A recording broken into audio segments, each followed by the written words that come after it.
Vi vil gerne snakke om sport i Kina, og vi vil gerne snakke om nogle af de traditionelle sportsgrene, men vi vil også komme ind på de helt store sportsgrene som bordtennis og tennis og basketball og noget gymnastik. Og så vil vi også komme ind og snakke om det forskellige kampsport i Kina.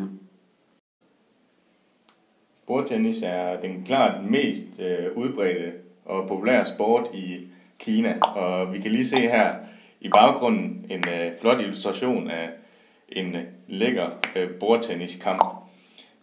Men det antages, at i Kina der er cirka 200 millioner amatører udøvere af bordtennis, og den er stadig meget udbredt.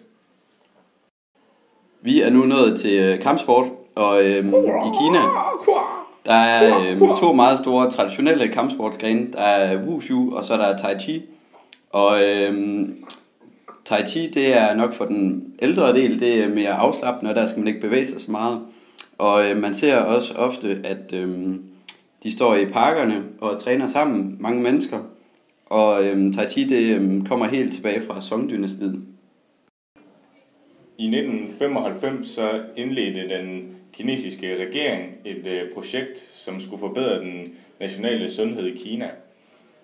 Og i den forbindelse så blev der også offentliggjort en rapport, som viste, at ca. 33,9% af den kinesiske befolkning mellem 7 og 70 år dyrkede en form for sport regelmæssigt. Og ca. 60,7% af folk i de urbane områder altså gik i en eller anden form for sportsklub.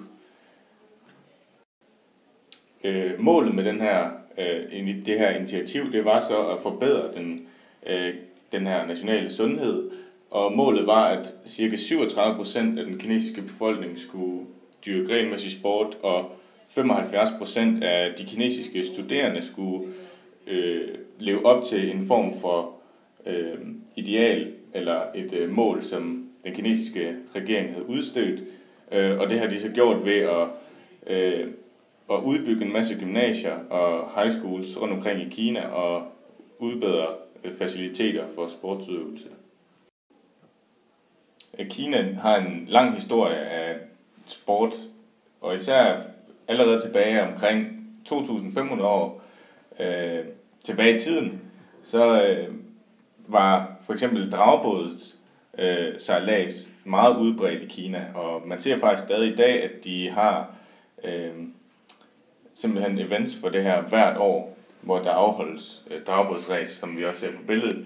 Desuden så mener man, at fodbold faktisk oprindeligt stammer fra Kina, da man i omkring år 1000 havde en sport, som der mindede meget om fodbold. Og blandt andet FIFA har accepteret Kina som stamfader til fodboldsporten. Og desuden så har man også i det traditionelle Kina haft konkurrencer med kædeløftning, en form for vægtløftning.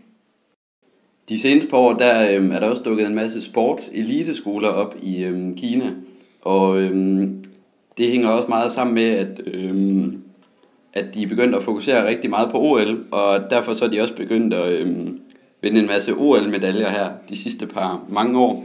Og det er simpelthen sådan, at børn helt ned til 4-årsalderen kan begynde på de her eliteskoler, og de træner sig hele tiden og får en helt fantastisk sportsuddannelse.